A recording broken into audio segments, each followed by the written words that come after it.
Online sa hotline. Online sa hotline. Para lubos na maintindihan ini nga balita kag may baluan sa mag-consumers ng Ceneco coverage area. Joining us this morning diri sa aton sini nga pagpangalagad sa Akson Radio Bacolod is Ma'am Malou Parroco sang Ceneco. Ma'am, good morning. Si Akson Art diri sa Akson Radio Bacolod. Yes, may aga action. Ay, kag maayong aga man sa aton mga tagpalamati, no? Thank you gid kay very gid siya timely gid ang aton nga topic sini nga morning tungod sa aton nga power rate, no? Natingala man ang aton mga kauturan nga gulpi na managsaka, no? Ma'am Malou, can you please expound kay siling ko initially kaina ginambal ko na gani nga this is a pass on charges nga kamo sa Ceneco nagsalo lang sini agud ka ipatuman nga kamo ya magkolekta but not necessarily nga tanan ini nga 3 pesos masubra kuan iya sa inyo makadto. Can you tell us and to the member consumers sa Ceneco, ma'am? Okay. Siyang nagligad nga bulan kada ko it's a decrease naton mga hour compared to our increase right now, which is ang aton is 11.61 and 23 per kilowatt hour. An increase of 3.91, which is almost 4 pesos. So, nakibot kita tanan. But actually, ang sa last month na ito na rate, amo na ito siya ang last na rate natin sa Wisdom, dumduman na ito to Action Art at itong reklamo sa Ceneco kung nag-upod na sa atin ng LGU, kagitan ng Electric Cooperative, na itong nagubabala sa amlan, in charge sa atin, sa mahal dito sa atin na rates of electricity per kilowatt hour. So, diniklamo na ito and then in-order ni RFSC nga i-refund i-refund ang aton ng mga consumer, and it's quite ang pag-refund nga amo to nagamay ang aton na mga ang aton na power rates, no? Naging 7.59. Tanan kita malipayon. Ako po, tigid kalipay. Kasi 60% of my bill doon nagbuhin. Gid siya, no? Kagamay. Sa nakotid, no? Sa nabuhin sa aton. But this time, nagbalik na kita sa aton gid na rates na ginasukot. Actually, kaintindiyon pa man gapon na aton mga kauturan nga ini siya ang aton nga nagsaka. Siya wa ini nagakadto sa Ceneco. Consistent gapon for the last 15 years. Sa Ceneco per kilowatt hour is only, so every 10 pesos is 1.8 centavos na nagakadto sa Ceneco. So, initanan ng mga charges actually. Inabayad sa ato sa generation, sa transmission, sa kanan ni pass-through siya tanan mo. So, kung tiganan din alaw sa aton sa ARG, amo lang na iyang ibalik sa aton. Okay. So, ang tanong na makuliktan yun, ihatang niya sa ilato, the rest lang daw mga pilayagan ni makadto sa Ceneco lang, ma'am?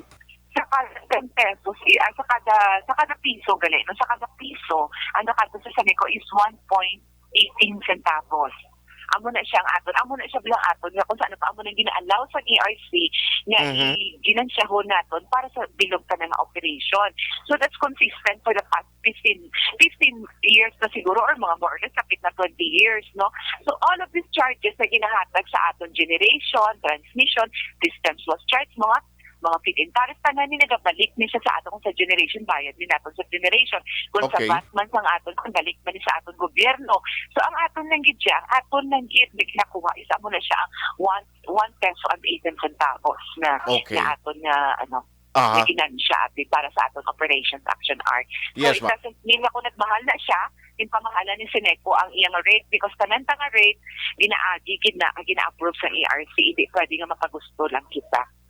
In other words, because of this increase, hindi niya kay kabubuton o kung iya sa Ceneco inisyatibo nga nagmato-mato kamo pataas da kundi gin pass on lang.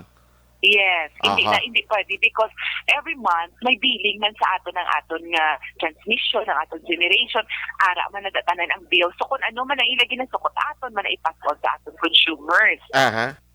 Yes.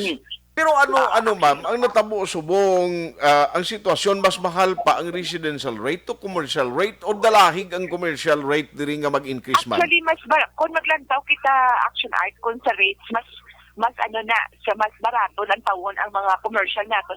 Pero technically may multiplier na siya. So balang tanga mahal siya pero may multiplier. That's why kung isipon mo na siya, no, hindi pa galing technical short term, no. So kung isipon ta na ang ginabayaran nila monthly, mas mahal pa na kasi may mga multipliers na siya. Pero Amo hindi na. sila directly nga halimbawa kung ara ka sa commercial rate nga may ara ka man 3 pesos nga ipatong simo hindi na amo na. The same lang na siya yapon sa ato, no? The same lang na siya, pero okay. ang kababaw naman na iya, may mga amo na yan, bago may multiplier siya bala. It's the same lang yapon sa aton tanan. So, may gamay-gamay lang nga diferensya, jutay lang ang mga simintimos, pero mas mahal pa na ginabayaran nila kasi may multiplier na sila. Okay, Sa okay. ano naman na sa billing naman na nato. Ito ka-complicated sila mo. Aha. Yes, ma'am. Kagay do ka technical no basi mabudayan pag insindi ang publiko. Yes, Ang mga oo. residential consumers amo ning concern ko kabalo kita nga ting iban diri ginauna ginanaybayaran ang Ceneco, ang balayran sa tubig.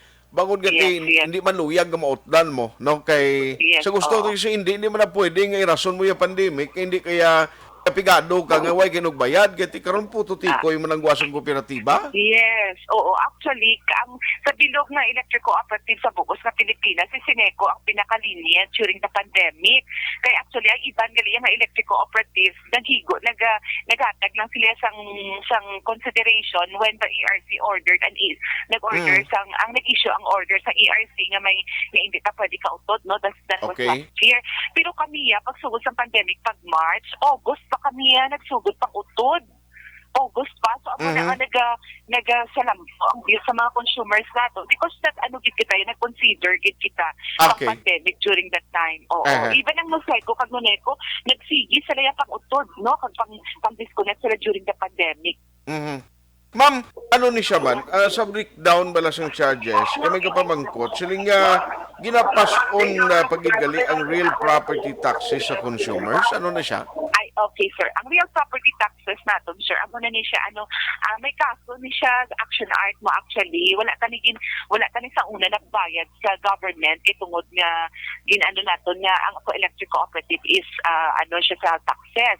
But there is a Supreme Court ruling na nagdaog ng isa ka, may isa pa sa LGU, doon I think naga, so ginsukot na ni siya ang real property taxes naton.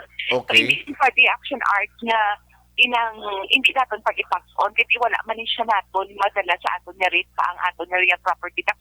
And i-remind ko na sa consumer, ipabalo ko na, this is only a one-time. One-time na ni action art ha, one-time na ni na-pass on charge, wala na ni dayon. This is for the January, lang na bill natin. Okay, ini ginabin mo, ining 3 pesos subong, ma'am?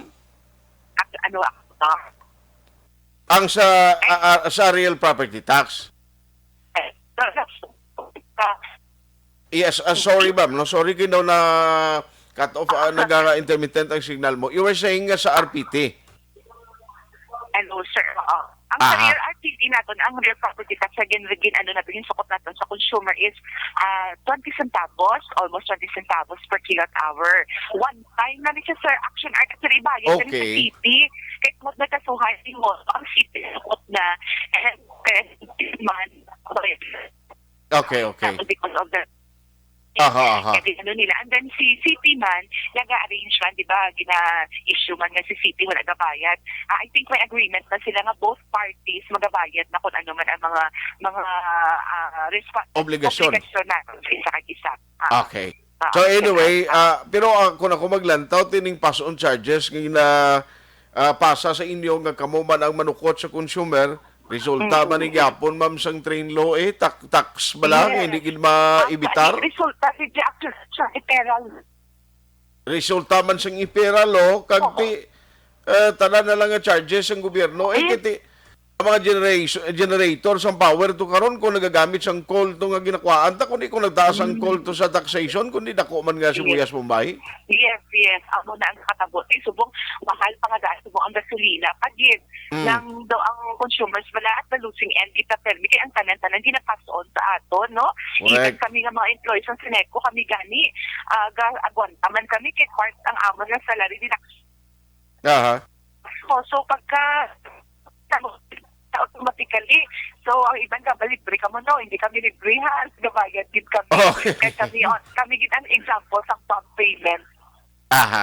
So anyway, Ma'am Malou, thank you so much for the time ginatag. At least, napabalo na to sa publiko, ining panibag-o karon nga increase so magbayad kita by February na nga billing or by March na nga billing?